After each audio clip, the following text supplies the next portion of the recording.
I'm convening the meeting of the Mortgage Committee. Good morning. And we have several action items on our agenda. We have an hour, so we can take our time with each one. I think there's 4 of them. And we're starting with 316 on the Park and Park Terrace in Hartford, mortgage financing. And Colette is going to tell us about the resolution. Hi, good morning. Good morning. Can everyone hear me okay? Yes. Yes. Okay, great. Good morning. 316 on the Park and Park Terrace 2 is a project located in Hartford. This is a board action to approve up to $10 million in tax-exempt bond for a construction-only loan of up to 30-month term and an up to 4.5% interest-only rate.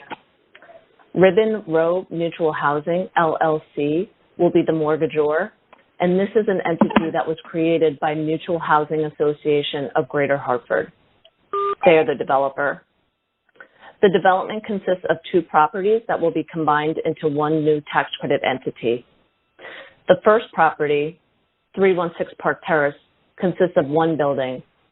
It was constructed in 1932 and was acquired by the developer in 2016. It had a troubled history and was a source of blight and crime in the neighborhood. This is a gut rehabilitation. 30 units will be reconfigured into 21 units to make them more suitable for families. Residents have been permanently relocated as of February 2020. Renovations include energy efficiency upgrades, kitchen upgrades, flooring, increased site lighting, new walkways, and brick repointing. The second property, Park Terrace 2, consists of 13 buildings that are primarily contiguous and next to 316 Park Terrace. It's an existing 68-unit LIHTC property, and it completed its initial compliance period in 2017. The request includes the acquisition of the buildings by the new ownership entity. The work consists of minor to moderate rehab activities, including energy efficiency upgrades and upgrades to unit amenities. Tenants will be temporarily relocated for a 2-week period while unit upgrades occur. The development team consists of Mutual Housing of Greater Hartford. They will act as the developer, the managing member, and the property manager. They have 25 years of affordable housing experience. The property management team has experience in managing LIHTC properties. They currently have no outstanding issues of continuing noncompliance. They manage nearly 500 units of affordable housing, and that includes 9 LIHTC properties. Closing is expected for summer of 2020, with construction to start shortly thereafter. A 15-month construction period is estimated. Environmental remediation is included as part of the scope of work. That includes lead-based paint abatement, and it will also address mold growth in some of the buildings. When completed, the 89-unit family housing development will have a mix of 1, 2, 3, and 4-bedroom apartments. There will be 10 accessible units. All units will serve households with mixed incomes of up to 60% area median income. The major source of funds include DOH, Flex, and home funds, LIHTC equity, and state and federal historic tax credits. There is also a lead hazard and healthy homes grant. State Bond Commission has approved the Flex funds. The strengths of this transaction include a transit-oriented location. It is within walking distance of the Parkville CT Fast Track station. It also is nearby 7-day-a-week bus service. The project will leverage other public and private investments in the area, including infrastructure upgrades, streetscape, and nearby park improvements. The project challenges include the construction loan paydown coming primarily from equity payments from LIHTC and state and federal historic tax credits. This presents a moderate risk. However, we believe the conditions that the mortgager must meet to obtain the equity payments are standard and achievable. Some outstanding questions related to the shipping requirements remain, and these will need to be addressed as a closing condition.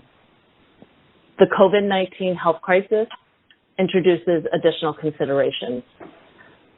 The developer is looking into possibly ordering materials in advance and is reviewing the material list to look to purchase materials from U.S. companies.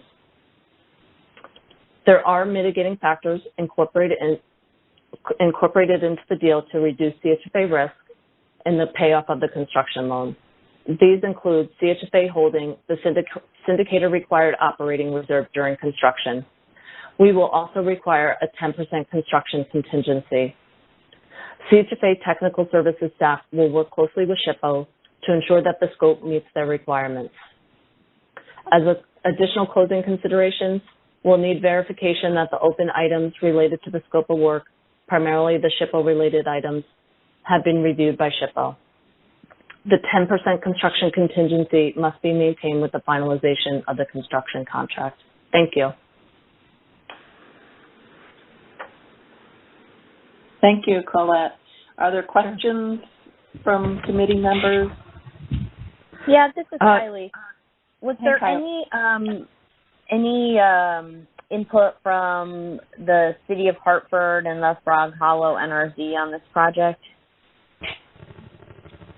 I'm not directly aware of what the interactions with the developer and that NRZ have been.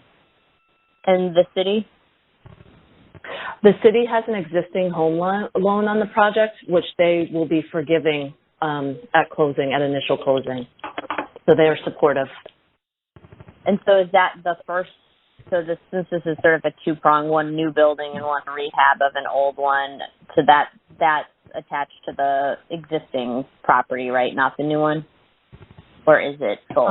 It's the City of Home loan is tied to the existing, the 13 building Park Terrace 2 transaction. Okay. Yeah, my concern, and I'm just going to raise this for the record with this project, is that this is in a neighborhood, and I'll start by saying that I think mutual housing is wonderful. I think they do great work. I think ELCA is a great construction group, and I have no qualms with that. But this particular neighborhood, mutual housing owns a huge portion of the buildings, even on that particular street. And this would be yet another one. And this is a neighborhood that is more than 50% deed restricted housing in Hartford. So while I'm certainly supportive of rehabbing the existing property, the conversations that we've had in the QAP committee and elsewhere about concentrating poverty and,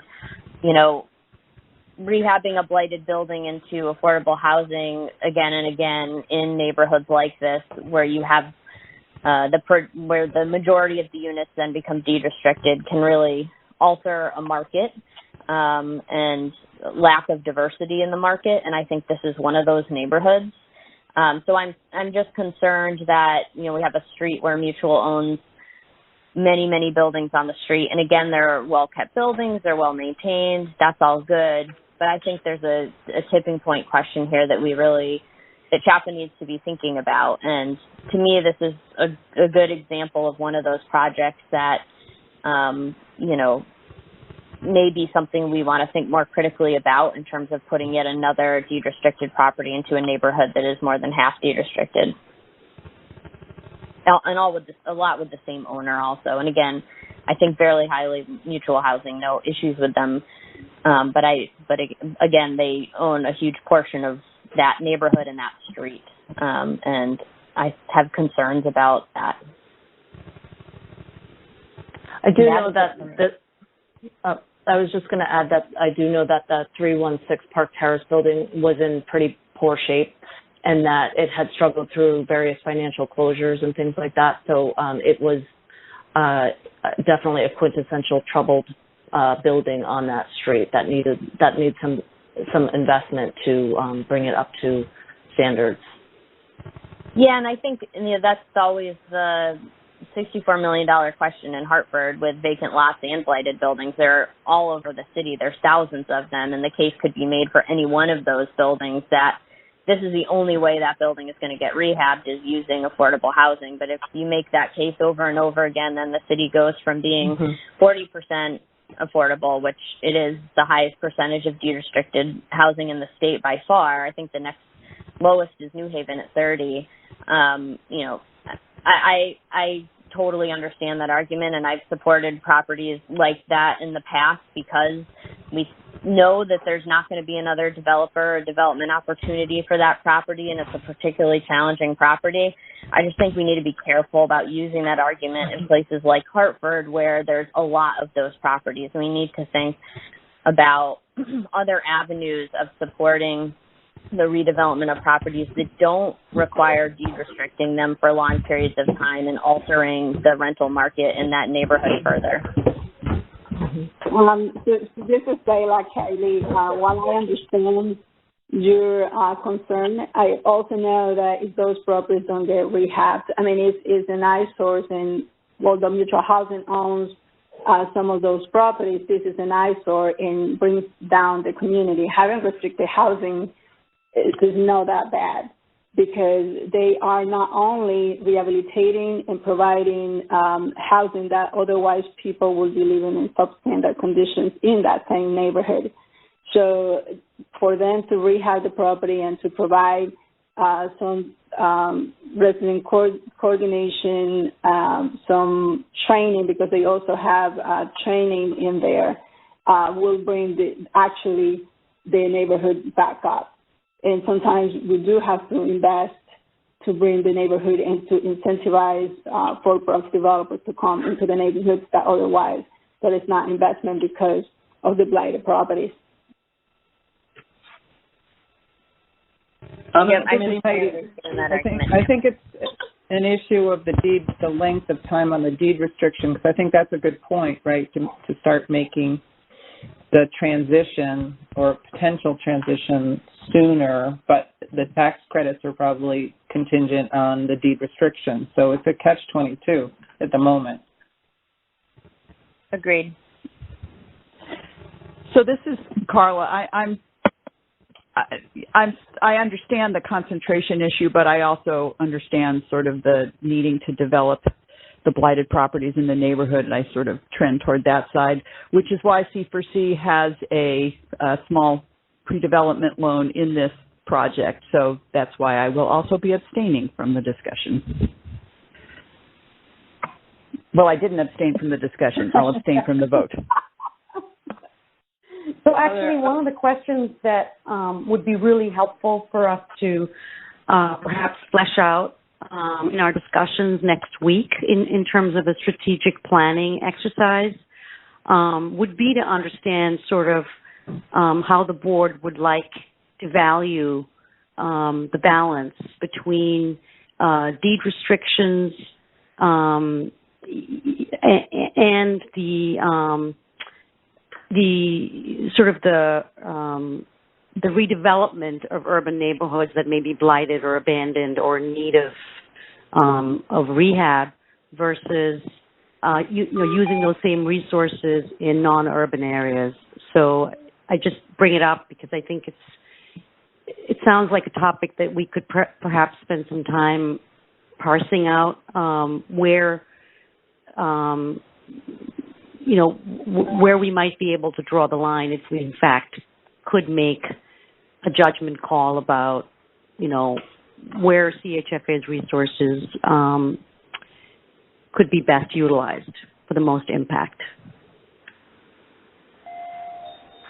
Thank you. Yeah, and this is Kylie. I want to, underscore what Nantini said, and I think some of this may be about alternative resources for these properties, and I think that's a really big missing piece. I think right now in some of these cases, the only way to rehabilitate the blighted property in a way that's financially feasible, the only vehicle for that is low-income housing, and that's kind of it. There's some limited other community resources. So I think I'll be supporting this. I just think it needs to be part of a broader conversation about how we're approaching these properties. And again, the argument of, well, it's a blighted property and it needs to get rehabbed, I have no issues with. I just think we need to think carefully about whether affordable housing, CHFA's resources are the only way to do that. And if that's the case that they are, then there's a broader policy conversation that I think needs to happen about how we tackle these properties and still maintain some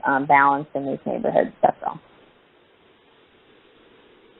Thank you, Kylie, and thank you for raising the issue. Are there other comments or questions from committee members?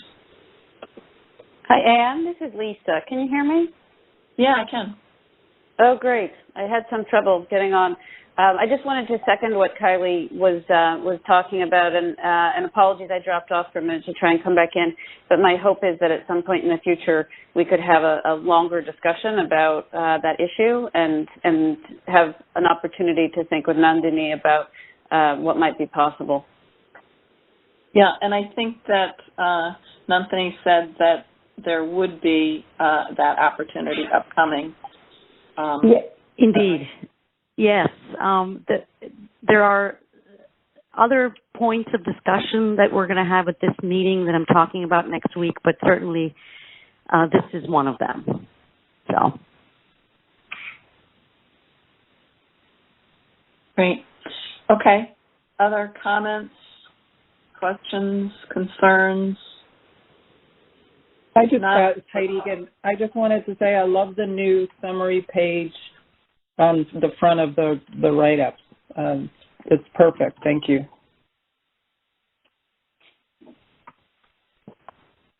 Okay. Anything else? Okay. If I would entertain a motion to approve the resolution for mortgage financing for 316 on the Park and Park Terrace 2. So moved. If you could say your name, who Heidi. Heidi moved it. Heidi, moved by Heidi. Any second? Second, Wendy. I'll second, Lisa. Second by Lisa. Any further discussion? All in favor say aye. Aye. Aye. Aye. Do we need to call a roll? I should have asked that. Is there an attorney? Sure, yes. If you would like to do that, that would be fine. Wendy Clark? Yes. Heidi Dewlinger? Aye. Ann Foley? Ann? Yes. Kylie Goslin? Yes. Kayla Bruno Mascara Bruna?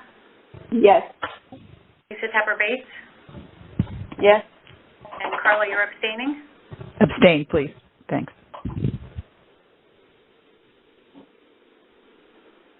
So the motion passes, and we will move on to Clover Gardens, and Seth is going to walk us through the resolution.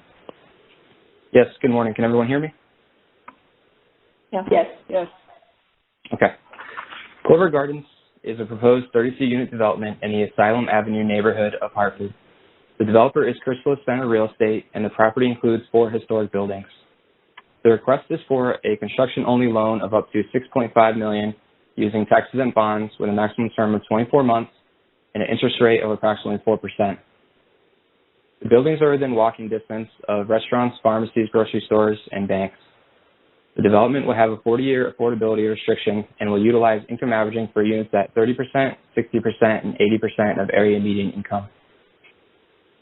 32 units will include studio, 1-bedroom, 2-bedroom, and 3-bedroom apartments. 8 units will be designated for supportive housing for 9 individuals with an intellectual disability or autism spectrum disorder, otherwise known as I-. Each I- unit will be equipped with smart technologies to promote independent living skills. Motion detection stoves, fall detectors, and a Ring doorbell are just a few options residents can choose from. The developer owns numerous properties, 3 of which are in CHFA's portfolio. They are also in talks to acquire the remaining Nehemiah portfolio in Middletown. Sources of funding for the development include LIHTC, federal and state historic equity, DOH funds, City of Hartford Home, a general partner loan, and a deferred developer fee. The project has its strengths in which the developer has other supportive housing deals on their resume, including Liberty Gardens and Cosgrove Commons. Clover Gardens continues to align with their mission to provide supportive services to assist people in need to transform their lives. The project has very little debt and is expected to cash flow for 18 years. 8 additional IDAS units will be created in the state. The development does come with its share of challenges, however. The paydown risk is high, as the majority of the construction financing is expected to be paid down by LIHTC and historic equity. The developer has not yet final closed the tax credit development, and we are tracking the impact the COVID-19 health crisis may cause construction. Since development is vacant, there will be no impact to residents. But worker safety and building material are a concern that will be monitored by the general contractor. Although there are challenges, there are many mitigating factors. Paydown risk is high, but the construction period is 12 months, which gives the development team an additional 12 months to achieve the benchmarks associated with obtaining equity. The developer may not have experience in closing tax credit developments, but they have assembled an experienced team that has a history of working with CHFA and DOH.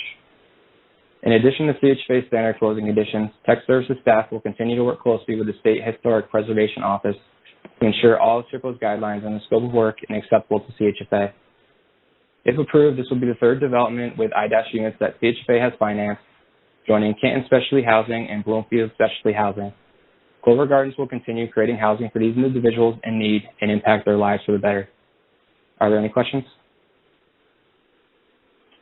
Any questions for Seth? This is Kylie. I just want folks to know I'll be abstaining from this vote, as I was involved in this in my prior decision or my prior role, and many of you know there was a lot of controversy around this project, so I'll be abstaining. Okay. Does someone want to fill the rest of us in about what controversies were associated with this project?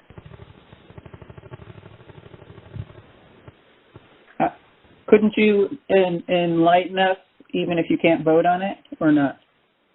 I don't know if I can or cannot.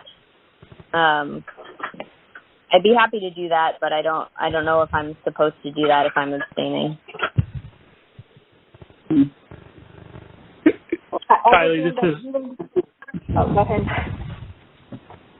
Go ahead, Commissioner. No, I was going to say, just giving us information, I don't think that is can be a crime. Okay, I will share my information since the commissioner said I can. So this was under the prior administration. This project came up and was proposed. This was a project that was proposed by Chrysalis. Chrysalis sought funds from the city for many of the reasons I just described about the prior mutual housing project. The city declined initially to issue a home funds loan to the project. There were also concerns about zoning that I believe have since been resolved, and it looks like the city is now issuing the loan. There was significant pushback from the neighborhood association about this, again, due to the concerns that I raised before. There's a high prevalence of other supported housing in that area and deed restricted housing in the Asylum Hill Neighborhood Association had grave concerns about that they shared with the Vernon administration. That then there was some public back and forth about that for some time, and at the time the administration backed the neighborhood. It looks like things have switched somewhat because the city is now supporting the home loan, but this was a project that was not without significant discussion and controversy for many months for the reasons I described. I'm happy to answer additional questions, but that's sort of the Crib Notes version. Yeah, so this is Taylor. I don't have the history, but the city did meet with me, and they were supportive of the project. Yeah, and it's possible that the neighborhood association has since changed their mind on it. I'm not heavily involved, but because I was involved with the first round discussions about this and the financing concerns, and I don't have the background now to know sort of where those landed, I'm going to abstain from this vote. But it looks as if the city is supporting it. Yeah, they are supporting it. Thank you, Kylie.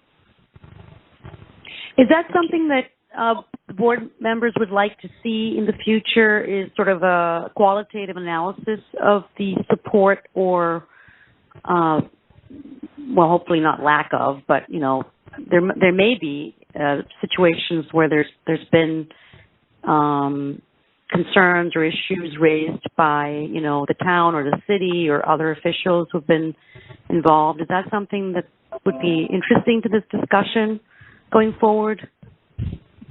I think if it was fact-based, in other words, you know, without subjective judgment associated with it, if there were particular actions that neighborhood associations took or the city took, and obviously the city is supportive now. So any of that would be illuminating. Got it. Okay. Okay. Are there other questions, comments, or concerns by board members?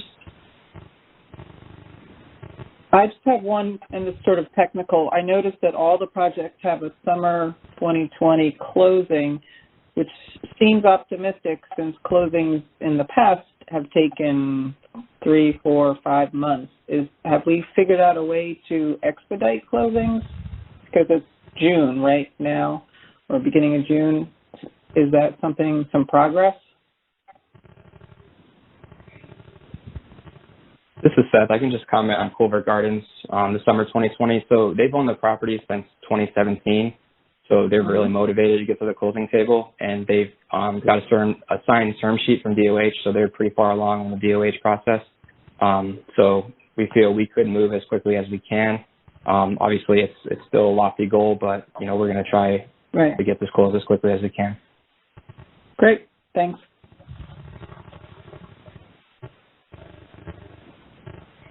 Any other? Sarah, can I make a motion? Lisa, that would be fine. I'm sorry, Ann, you're the chair. That's fine. I also just wanted to say I think I'm really supportive of the I- aspects of this, the supportive units for folks with intellectual disabilities and autism spectrum disorder, because we're kind of sorely lacking, especially for autism spectrum disorder folks who have that, good options for them to live in the community. So, yes, Lisa, that would be fine if you would like to make a option to approve the resolution for Clover Gardens. Yes, I would like to move accordingly. And thank you, Ann, for flagging the I-. That's an important aspect. You're exactly right. And Jordan Sheff has been really articulate about this, especially in this COVID era. So that's really great to see that we're moving that forward. In any event, motion to approve. Is there a second? Carla, second. Is there any further discussion? If not, I think it was Shelley who called the roll. Is that right? Wendy Clark? Wendy?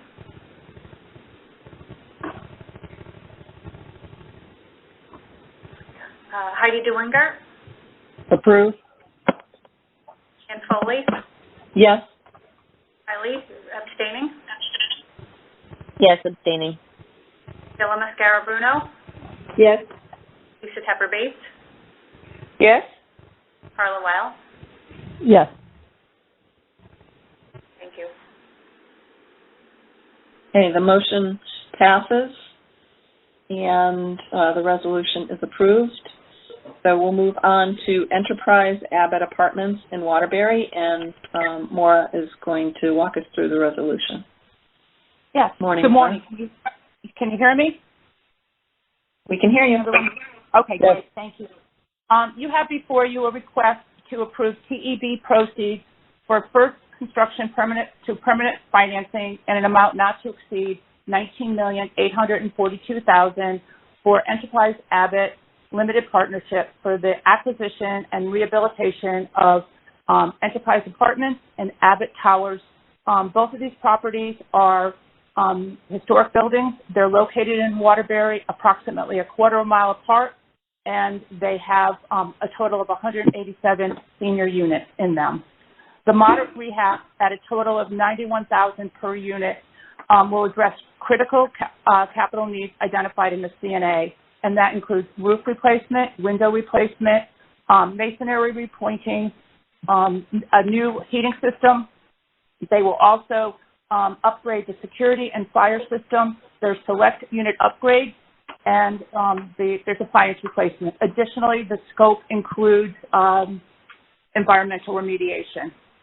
The transaction is an approved CHAMP deal, and the TEB construction permanent financing request is the following.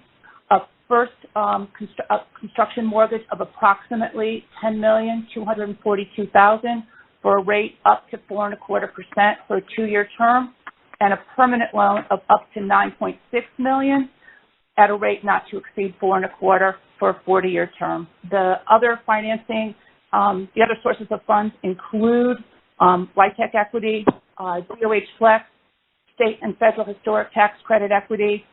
There's property reserves, energy rebate, NOI during construction, and a deferred developer fee. Additionally, the new purchaser has been approved by HUD to assume approximately $4.2 million in HUD debt, which will be subordinate to both CHFA and DOH. The applicant is an affiliate of Wind Development. Wind's a nationwide company.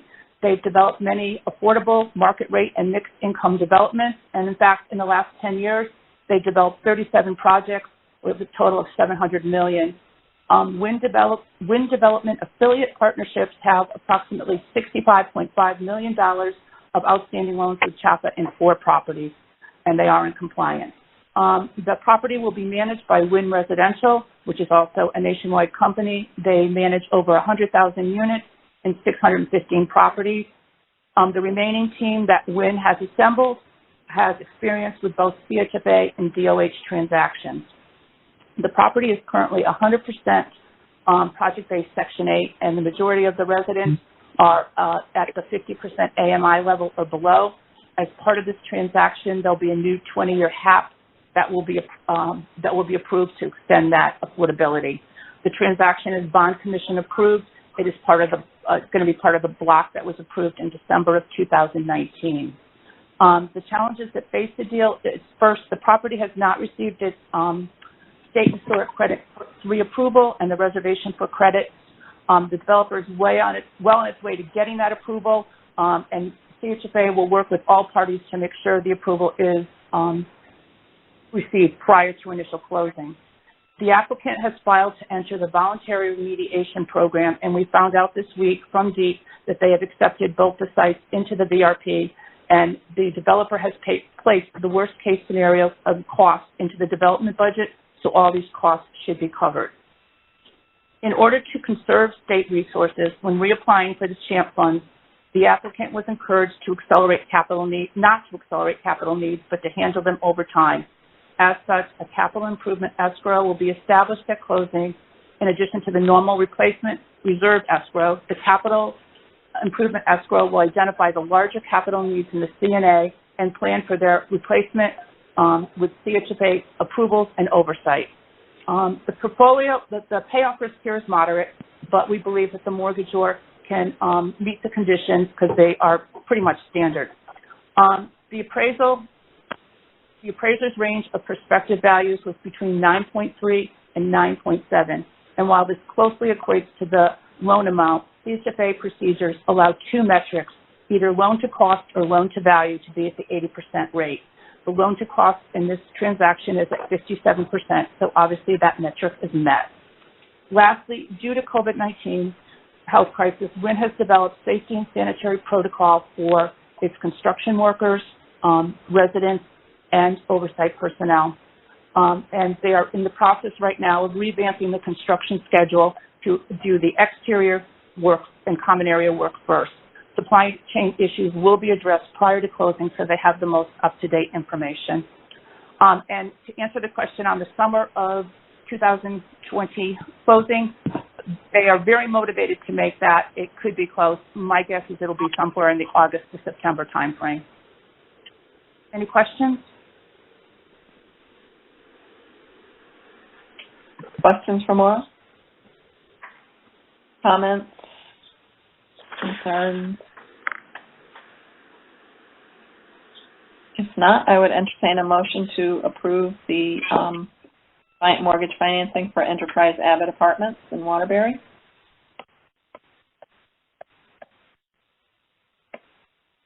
So moved, Lisa. So moved. Second, Heidi. Okay, moved by Lisa, second by Heidi. Any discussion? If not, Shelley can call the roll. Wendy Clark. Heidi DeWinger. Yes. Ann Foley. Yes. Kylie Goslin. Yes. Kayla Mascara-Bruno. Yes. Lisha Tepper-Bates. Yes. Carla Weil. Yes. Okay, the motion passes and the resolution is approved. And, Thank you. Thank you all. And we're going to move on to one further item.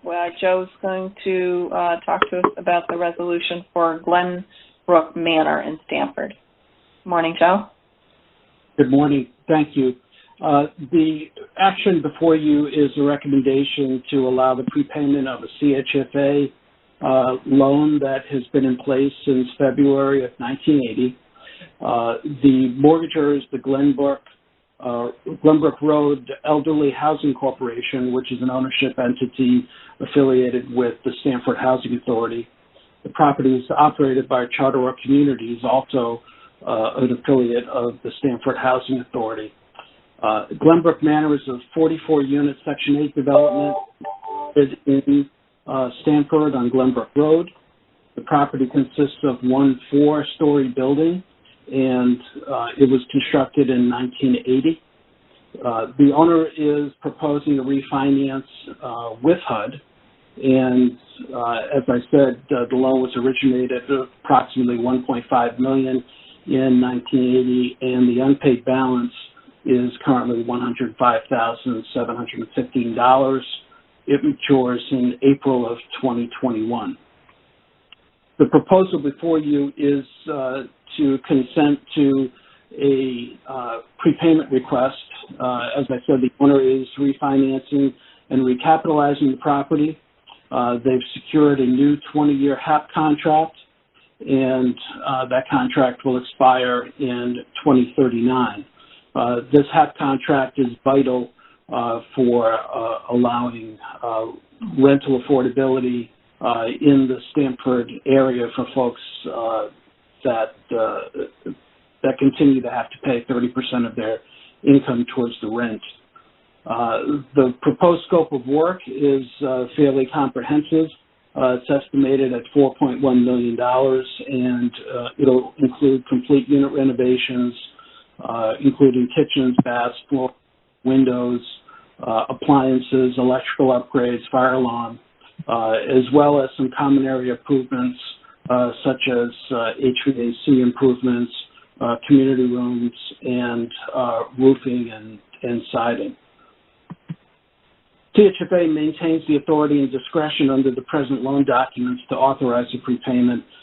Staff has evaluated the request, and based on the proposed scope of work and the continuation of the rental assistance, we would recommend the authorization of the prepayment, subject to the following: that there would be a payment of a yield maintenance fee of approximately $800 to CHFA, that we have evidence of the commitment and evidence of the new use restriction associated with the 20-year HAP contract. They continue to be the contract administrator and perform management and occupancy reviews of the property, so we feel comfortable that we can make this recommendation at this time. Any questions? Questions for Joe?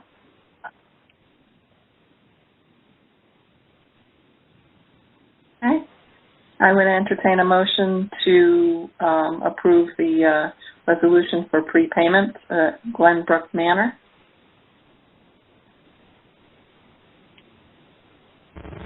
So moved, Carla. Moved by Carla, a second.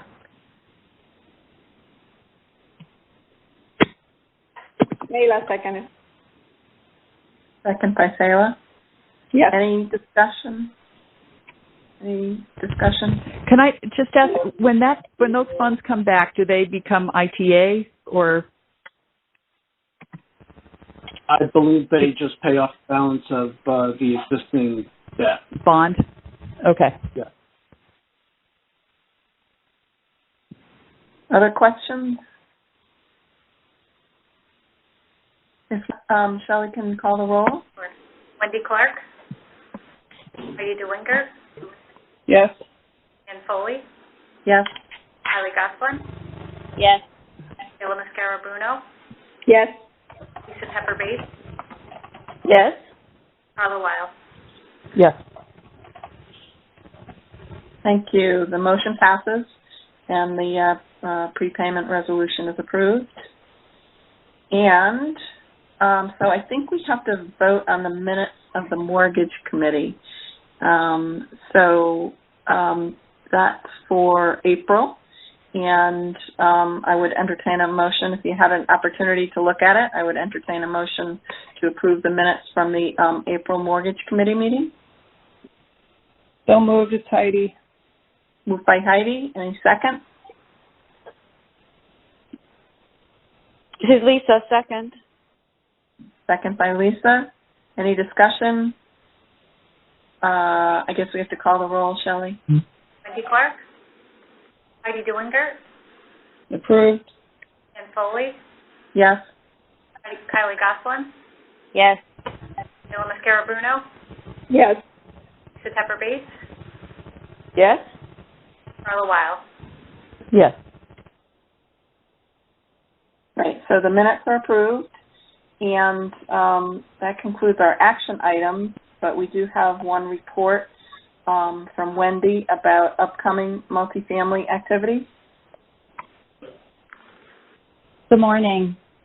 Multifamily staff continues to work with the 7 applicants that were awarded tax 9% credits in March with a goal of carryover allocation before the end of the year. We've also been preparing for next year's tax credit round, meeting with the QAP task force. The draft QAP will be published for public comment if approved by the board today. That will be discussed more at the board meeting. As far as 4% tax credit applications that we have in the pipeline, there's 6. 3 are under various stages of review, with some of them fairly recent applications. So those will be presented to the board at some point in the future when they're ready. The loss at Panema Phase 3 that was approved at last month's board meeting is targeting a June initial closing. Clover Gardens was presented today. That's another 4% tax credit application. And Canaan Parish is under review for issuance of a 42M letter. With the HTCC program, there were 34 applications, as we've talked about in the past, seeking approximately $15.2 million, and those are under final review with the awards scheduled to be announced in June. 17 SSHP properties are currently undergoing rehabilitation as part of the Critical Needs Program. This month, I've attached a construction status report on all the SSHP properties and where they are. The majority of these developments received grant funds through past SSHP funding rounds. Some of them are the critical needs applications that I just talked about, and some have received pre-development funding. You will note that many of the developments are substantially complete and are working on the final closing process at this time. As far as webinars, staff have attended various webinars last month on topics related to 4% tax credits and bond financing, and several related to the challenges of managing properties during the COVID-19 crisis. Also during May, staff met, the Connecticut Green Bank hosted a webinar for our staff, and topics such as solar deployment, the governor's climate change goals, and COVID-19 response information was shared between the two agencies. And as a follow-up, the Connecticut Green Bank asked for a list of the congregate SSHP properties, and they will be doing some outreach to those to talk to them about possible solar applications. CHFA staff and DOH staff participated in 2 listening sessions that were hosted by the partnership this month. One was for developers and one for property management agents. After last month's approval of the financial relief for multifamily mortgagors, we sent an e-blast and also posted a press release, and there'll be a full report on that at the board meeting on the status of those applications. We continue to monitor IRS, HUD, other industry notifications related to COVID-19 and post resources on our website on the COVID-19 page. An example, this month we posted the relief from the IRS on because of the major disaster declaration, and also some resident resources that included nutrition, fair housing, and social service information. We talked a little bit about the development engagement process last month. CHFA staff met with DOH staff this month to outline how that process will work, and some of those outreach calls will begin in June. Are there any questions that I can answer? Questions for Wendy? I actually have a question. Can you tell me what a 42M letter is? I'm glad it you has asked. to do. It's part of the tax credit process where we're committing to provide the 4% credits. Is that like an internal CHFA designation, or does that mean something like, what does it stand for? No, it's part of the federal program. What it stands for, Joe? That's okay. Section 42M is actually a citation in the Internal Revenue Code, and basically it just says that you need to review the projects to make sure they're in conformance with the state QAP. Okay, thank you so much. Are there any other questions for Wendy? Okay, if not, thank you, Wendy. And I want to thank all of the staff. Honestly, I know this is probably much more difficult to manage with you all being apart and online and different places. And I think you've done a great job. So I wanted to thank you for that. And I would entertain a motion to adjourn the mortgage committee meeting. And I'm sorry, this is Lisa. Can I just ask a question before we adjourn? Oh, yeah, of course, sure. So the question I wanted to ask, and apologies, because I think we're voting on, or we're scheduled to vote on the new bylaws. So the question that I wanted to ask is this. We've talked a little bit in the past about the fact that we have this sort of historic procedure where we go in detail through all of the deals, and then we vote them in this committee, and then we carry that into the board meeting and go through them in the same level of detail and vote them again. I don't know if that's an issue of bylaws or it's an issue that we'll take up in the strategic planning process, but I just didn't want to miss the opportunity to reflect on that because, I think there's a way that further to the committee's in-depth discussion, these could be packaged up as consent agenda and then, not duplicate exactly the same review and voting process. If that's an issue of the bylaws, I don't want to miss the opportunity to have considered that. If it's not an issue of the bylaws, that's great. But I think that's important to think about. So I just wanted to put that out there. And apologies, the press of business for me at least has meant that I just wasn't, I didn't have the opportunity to review the bylaws in depth again at this juncture. We saw them several weeks, maybe months ago. So wanted to put that out there. Thank you. Actually, I can try to answer that. I don't know if you want to take it, Commissioner, but that was exactly one of the things that the Commissioner has brought up in recent times, and we have, in fact, provided for the ability of the chairperson to basically allow for the action items that are recommended by the committee to go to board and to waive the need for a further presentation at the board meeting, but to have the chair of the committee essentially recommend to the board that the board approve the particular action item, but allow for any questions from the other board members to the extent that they have any. Does that make sense? That's terrific. Exactly that. Okay. Thank you. Okay. Thank you. Oh, and let me just say, I may be in the minority here, but I wouldn't want to see, thinking of the Finance Committee, which I don't sit on, and then their items come before us. I think it's helpful to know that there was an opportunity for a lot of vetting at the Finance Committee level, but also an opportunity for us to hear just the basic presentation on it, to be familiar with it. And I think that these, on the Mortgage Committee, these are pretty critical components of the organization's mission and functioning and work. And I don't know, I understand what you're saying, Lisa, about it being repetitive for those of us that are on the committee. But I think there would be I would have a concern about not hearing just the basics. And I don't know if,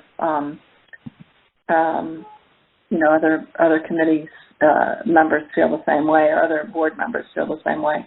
But I actually like, and I know it is repetitive, I get that, but I just think it would be a loss for the people who are on the Finance Committee to not hear some of the basics from staff. But maybe there's a way that staff have a more truncated description, rather than the 5-minute description that we get, which I like.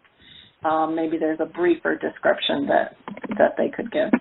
So those are if I can add just a little bit on the purpose of, is that since everybody receives the minutes and the description of the project, so we read that, and having the committee discuss each particular item in that particular project.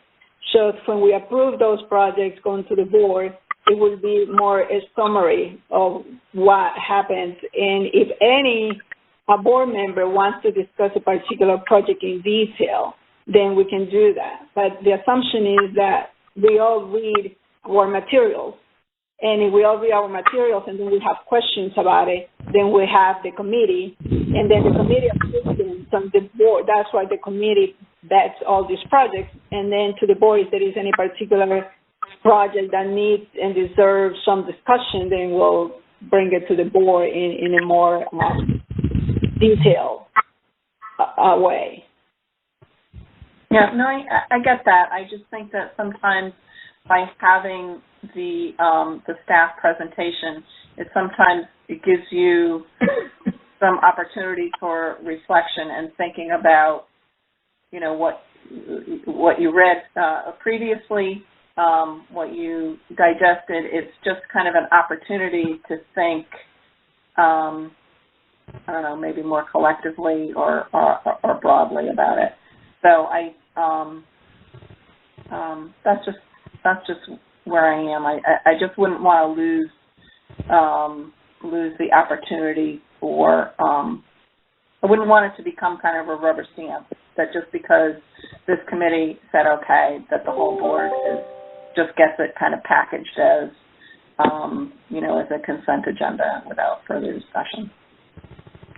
I think the way we have it currently formulated is for is for it to remain on the regular agenda and that there be an opportunity to ask questions. And so I wouldn't envision it moving to the consent agenda necessarily. But I certainly understand your concern. I would defer to the commissioner, I guess, on making the best judgment based on your feedback. And I'd like to just say that I think you're exactly right. Sorry, Sayla. Just one additional thought. I think you're right that the full board should be thinking at a broader and more strategic level. And I think my concern is that we usually run out of time to do that type of discussion because we do spend a lot of time in detail. So I would just make that observation. I'd really like to see the board move to using our time together as a full board to think at a broader level about some of the issues like the ones that Kylie raised earlier on the call. And I don't know how we can do all that and also do, even a truncated review of this many deals. So there's something, I think, there's some in between where the board doesn't, as a full board, necessarily lose all track of that. But to Sayla's point, I think they should review the package and be able to raise their questions for certain. So sorry, Sayla, please go ahead. All right. Carla, do you want to say something? Lisa hit on what I was going to say, which was just that, as a committee, I think what we should bring forward to the board would be things like the discussion that Kylie brought up, that's sort of the level of discussion that should happen at the board level, that's our role as a committee to bring those issues forward. Okay. So I would entertain a motion to adjourn the mortgage committee. So moved, Heidi. Second, Lisa. Second by Lisa. All in favor to adjourn? Aye. Aye. Aye.